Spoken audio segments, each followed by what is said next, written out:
నందు ప్రియమైన సహోదరి సహోదరులకు యేసుక్రీస్తు నామములో శుభములు. దేవుని యొక్క మహిమ మీ మీద ప్రకాశించునుగాక. ఈరోజు దేవుడు మనకిచ్చిన మాట 22వ కీర్తన 24వ వచనం.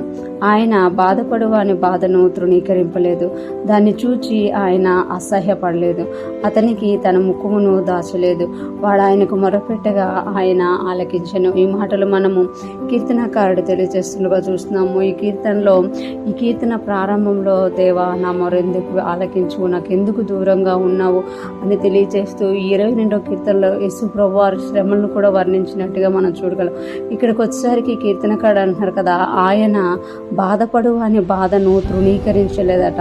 అంటే ఈ లోకంలో ఎవరైనా బాధపడుతున్నప్పుడు వారి బాధలను చూసి కొన్నిసార్లు మనం తృణీకరిస్తూ ఉంటాం, కానీ ఆ బాధ గుండా వారు ఎందుకు వెళ్తున్నారు అనే విషయంలో దేవుడు స్పష్టమైన ఆలోచన కలిగి స్పష్టమైన మాట కలిగి ఉంటారు. కనుక ఆయన ఇక్కడ అంటున్నారు కదా, ఆయన బాధపడు అని బాధను తృణీకరింపలేదంట. ఈ లోకంలో మనము బాధపడుతున్న వారిని తృణీకరించొచ్చేమో మానవులు, మన చుట్టూ ఉన్నవారు, కానీ యేసయ్య మాత్రం దేవుడు బాధపడు అని బాధను తృణీకరించలేదట. దాన్ని చూచి ఆయన అసహ్యపడలేదు. కొంతమంది బాధలు చూసినప్పుడు, కష్టాలు చూసినప్పుడు వాళ్ళకే అసహ్యం కలుగుతుంది. వాళ్ళ చుట్టూ ఉన్న వాళ్ళకు కూడా చూసి వాళ్ళ మీద అసహ్యపడుతూ ఉంటారు. కానీ ఇక్కడ దేవుడు అంట బాధపడు అని బాధను తృణీకరింపలేదంట, దాన్ని చూచి ఆయన అసహ్యపడలేదంట, అతనికి తన ముఖమును దాచలేదు. దేవునికి స్తోత్రం. ఎప్పుడైతే మనం బాధపడుతూ ఉంటామో, మనం తృణీకరింపబడుతూ ఉంటామో, మన వైపే ఆయన ముఖము పెట్టుకొని ఉంటారట. ఆయన ముఖము దాచే దేవుడు కాదంట. అతనికి తన ముఖమును దాచలేదు, అంటే తన ముఖ దర్శనము మనకి ఎల్లప్పుడూ ఉందనమాట. చాలా వరకు మనమే కష్టంలో ఉన్నప్పుడు, బాధలో ఉన్నప్పుడు, మనసు బాగోలేదని, మైండ్ బాగోలేదని, నా ఆరోగ్యం బాగోలేదని దేవుని దగ్గరికి వెళ్ళం, కానీ మనం బాధలో ఉన్నప్పుడు దేవుడు ఇంకెక్కువగా మన వైపు చూస్తూ ఉంటాడనమాట.